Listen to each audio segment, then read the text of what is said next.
इसकी exercise number 1.1 हम शुरू करेंगे, जिसका क्वेश्चन नंबर 1 है find the order of the following matrices. तो इसको सॉल्व करने के लिए सबसे पहले हमें पता होना चाहिए कि मैट्रिक्स क्या है, और इसके बाद हमें पता होना चाहिए फिर ऑर्डर क्या है, फिर इस क्वेश्चन को सॉल्व कर सकते हैं। तो सबसे पहले हम पढ़ते हैं कि मैट्रिक्स क्या होती है। मैट्रिक्स होती है रेक्टेंगुलर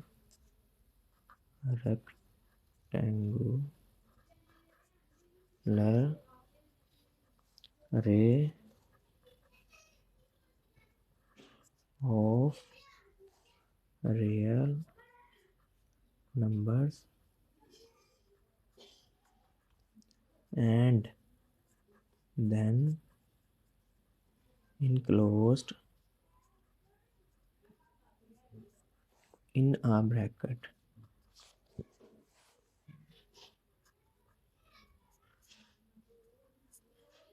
is called matrix।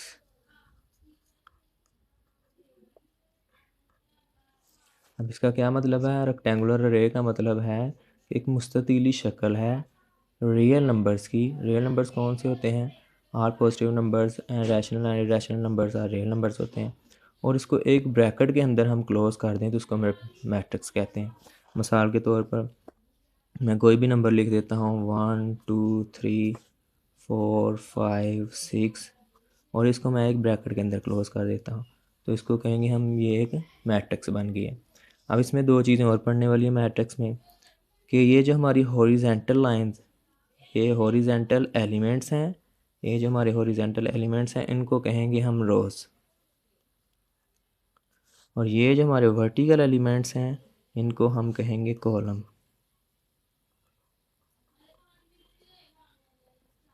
ठीक है, ये जो हम हॉरिजेंटल लाइंस हैं इनको कहेंगे हम रोज, और ये वर्टिकल एलिमेंट्स हैं इनको कहेंगे हम कॉलम।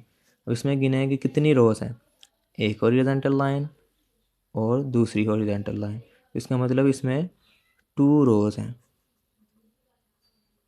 अब वर्टिकल देखते हैं, वर्टिकल 1 2 और 3, इसका मतलब इसमें वर्टिकल 3 लाइन है, इसको कहेंगे हम कॉलम है ये। तो कॉलम कितने हैं? 3 कॉलम।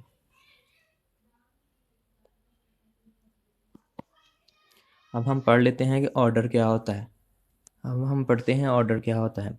ऑर्डर क्या होता है? जो दिया गया मैट्रिक्स है उसके अंदर रोज़ कितनी हैं और उसके अंदर कॉलम कितने हैं। तो सबसे पहले हमने रोज़ लिखनी है कि रोज़ कितनी है। आपने कैसे लिखना है?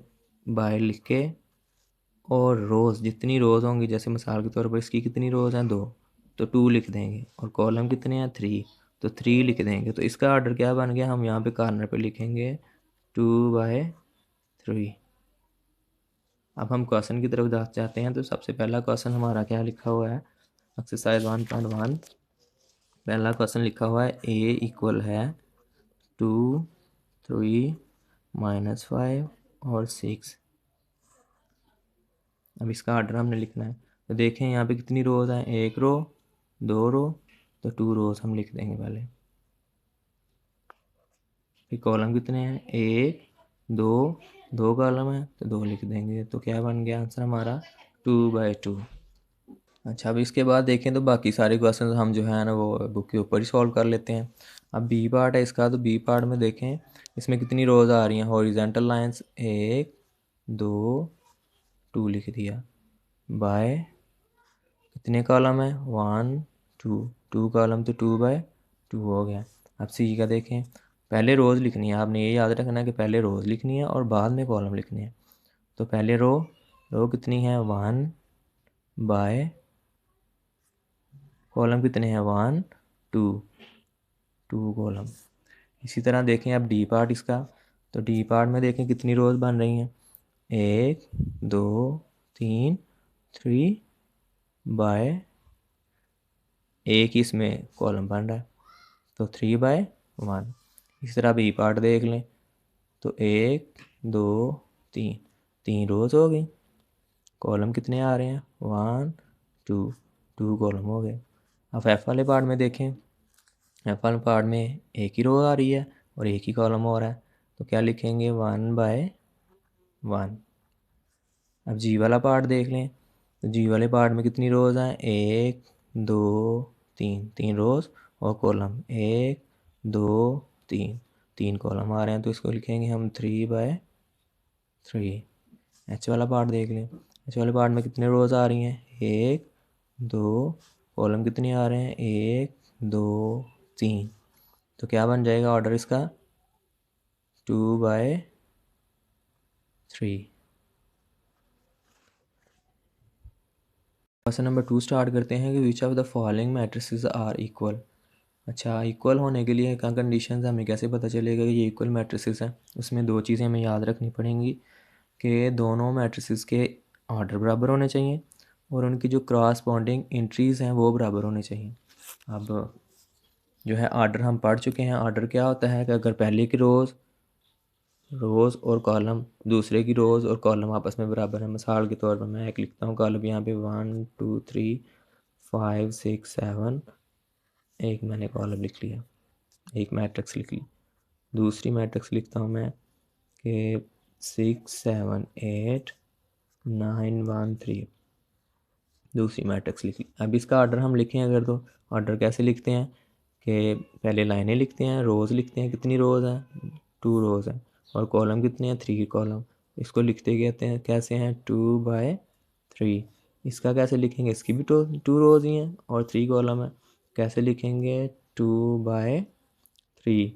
सबसे पहले हमने क्या देखना है, इन दोनों के आर्डर बराबर होने चाहिए। दो दिए गए जो भी दो मैट्रिसेस हैं उनके आर्डर बराबर होने चाहिए। तो देखो ए का आर्डर बी के बराबर है। दूसरी कंडीशन के हम ये लिख भी देते हैं यहाँ पे कि आर्डर ऑफ ए इक्वल होना चाहिए ऑर्डर ऑफ बी। ठीक है, ये पहला पॉइंट है। दूसरे पॉइंट में क्या है कि corresponding elements are equal, corresponding elements बराबर होने चाहिए। अब क्रॉसपॉन्डिंग एलिमेंट्स क्या होते हैं, क्रॉसपॉन्डिंग एलिमेंट्स का मतलब है जो यहाँ पे पहला लिखा हुआ है उसका भी पहला बराबर होना चाहिए, यहाँ पे दूसरा जो लिखा हुआ है उसका भी दूसरा बराबर होना चाहिए, इसका तीसरा लिखा हुआ है उसका भी तीसरा बराबर होना चाहिए। तो आप देखें यहाँ पे 1 लिखा हुआ है, यहाँ पे 6 लिखा हुआ है, तो यहाँ पे इसके आर्डर बराबर हो गए लेकिन इसकी एंट्रीज बराबर नहीं है, इसके एलिमेंट्स बराबर नहीं है। तो उसको बराबर करने के लिए ऐसा होना चाहिए कि देखिए 1 2 3 5 6 7, ये ए मैट्रिक्स है। और अगर बी मैट्रिक्स लिखें तो वो भी सेम होना चाहिए, 1 2 3 5 6 एंड 7। अगर ये दोनों कंडीशंस पूरी हो रही हैं, यहाँ पे देखिए एक कंडीशन पूरी हो रही थी कि इनके आर्डर बराबर है लेकिन क्रॉसपॉन्डिंग एलिमेंट्स बराबर नहीं है, तो ये मैट्रिक्स दोनों आपस में इक्वल नहीं है। इसमें देखें तो इसमें दोनों कंडीशंस पूरी हो रही हैं। पहली भी पूरी हो रही है कि इनके आर्डर भी बराबर हैं 2/3, और इसका भी 2/3,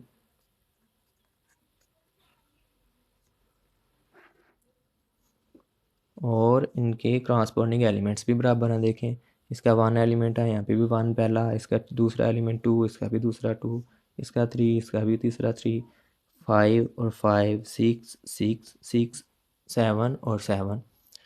चलें अब हम जो है ना इसकी एक्सरसाइज स्टार्ट करते हैं। अच्छा ठीक है, अब जो है ना इसके सारे पार्ट हम सॉल्व करते हैं। सबसे पहले क्या करेंगे, दो कंडीशंस हमने पढ़ी थी। पहली कंडीशंस क्या थी कि इसके ऑर्डर, तो हम सबके पहले ऑर्डर लिख लेते हैं। इसका ऑर्डर क्या बनेगा, एक ही रो है इसमें, एक ही कॉलम है, तो इसका हम लिख लेंगे 1/1। इसका ऑर्डर कितना बनेगा, एक रो है इसमें और 2 कॉलम है, तो क्या ऑर्डर बन जाएगा इसका 1/2। इसका कितना बन जाएगा, ये देखें ये एक ही एलिमेंट है, इसमें सब्ट्रैक्शन का ऑपरेशन हो रहा है कि 5 - 2, तो 5 में से 2 निकाल दें तो 3, एक ही एलिमेंट बच जाएगा। तो इसका मतलब इसमें एक ही रो है और एक ही कॉलम होगा, तो इसका क्या बन गया 1/1। इसमें देखें तो इसमें एक ही रो है और 2 कॉलम है, तो क्या बन जाएगा 1/2। इसमें देखें तो 2 रोज़ और 2 कॉलम, तो इसको हम कैसे लिखेंगे 2/2। इसमें देखें तो 2 रोज़ और 1 कॉलम, तो 2/1। ये आपने याद रखना है कि रोज़ को पहले लिखना है और कॉलम को बाद में लिखना है। अब देखें ये एंट्रीज भी जो हैं ये आपस में इसमें ऑपरेशन हो रहा है, माइनस वाला सब्ट्रैक्शन वाला ऑपरेशन हो रहा है, इसमें ऐड वाला ऑपरेशन हो रहा है। तो पहले इसको सॉल्व कर लेंगे। 3 में से 1 निकालेंगे तो 2 भी यहाँ पे बच गया एक एलिमेंट। तो 3 में से 3 प्लस करेंगे तो 6 बन गया, यहाँ पे 2 और यहाँ पे 6। तो देखें इसमें रोज़ कितनी बन रही है, एक रो ये बन रही है, एक रो ये बन रही है, 2 रोज़। और कॉलम कितने हैं, एक ही कॉलम हो गए क्योंकि यहाँ पे 2 है और यहाँ पे 6। तो एक कॉलम क्या बन जाएगा, इसका ऑर्डर 2/1। इसका 2 रोज़ हैं और 2 ही कॉलम है, तो 2/2। अब इसका देखें, एक ये है और ये इनके दरमियान में ऑपरेशन हो रहा है प्लस का, तो इसको सबसे पहले हम प्लस कर लेंगे। तो ये कितना बन जाएगा, ये 5 बन जाएगा और ये 3। तो इसके दरमियान में स्पेस है, अगर एलिमेंट के दरमियान में स्पेस है तो इसका मतलब वो अलहदा से एलिमेंट है। तो ये 2 एलिमेंट हैं, ये एक रो बन गई 1/, और कॉलम कितने, एक ये और एक ये, 2 कॉलम 1/2। अब देखो इसको भी सॉल्व करें तो 4 ये 0, ये 6 और ये 2। तो कितनी रोज़ बनी, एक रो ये, एक रो ये।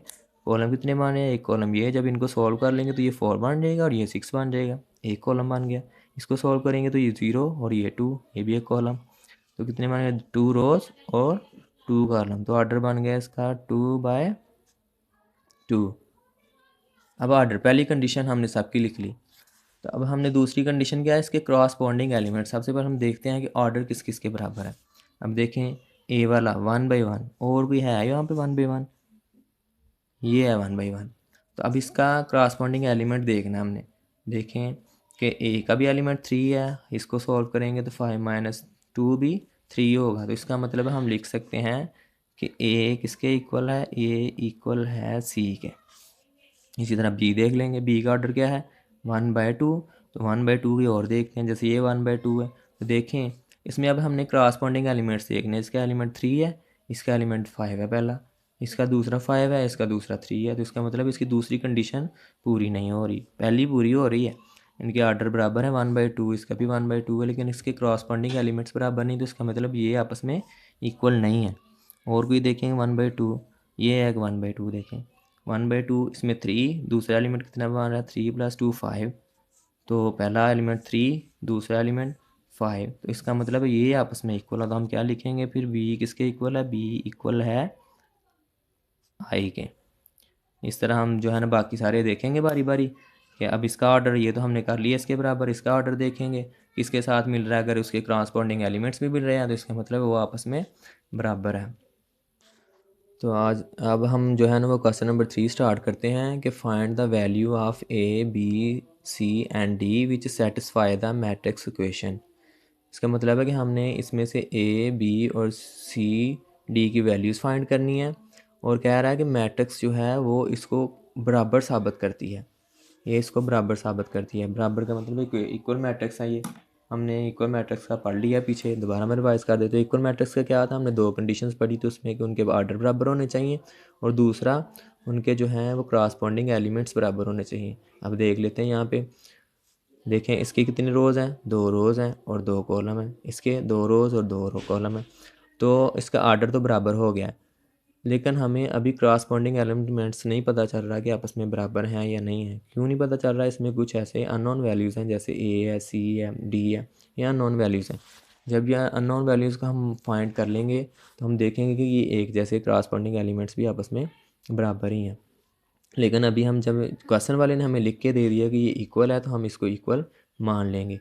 तो उसके मुताबिक फिर क्या होगा कि इनके आर्डर भी बराबर हैं। तो पहला एलिमेंट पहले के बराबर है, क्रॉसपॉन्डिंग एलिमेंट्स, दूसरा दूसरे के बराबर है, तीसरा तीसरे के बराबर, चौथा चौथे के बराबर। तो हम लिख लेते हैं सबसे पहले। तो पहला ए प्लस, यहाँ पहला एलिमेंट क्या है, A+C, और इक्वल किसके है, दूसरे मैट्रिक्स से, दूसरे मैट्रिक्स के पहले एलिमेंट्स के।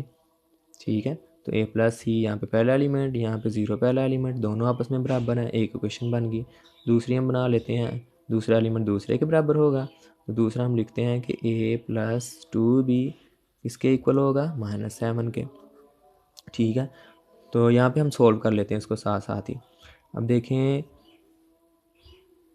अभी नहीं सॉल्व हो रहे, बल्कि ये देखें दोनों वेरिएबल्स हैं। कम से कम एक वेरिएबल और बाकी सारी कांस्टेंट वैल्यूज़ हों तो फिर हम इसको सॉल्व कर सकते हैं। अब तीसरा भी लिख लेते हैं। तीसरा क्या है कि C-1 इक्वल है, तीसरा एलिमेंट है तो तीसरा तीसरे के बराबर होगा। चौथा एलिमेंट चौथे के बराबर होगा। चौथा क्या है 4d माइनस 6 किसके इक्वल होगा, चौथे एलिमेंट के 2d के। तो देखें यहाँ पे भी एक ही वेरिएबल आ रहा है d, इसमें भी एक ही वेरिएबल आ रहा है c। आप इसको भी पहले फाइंड कर सकते हैं, इसको भी फाइंड कर सकते हैं। हम यहाँ से फाइंड कर लेते हैं c इक्वल है।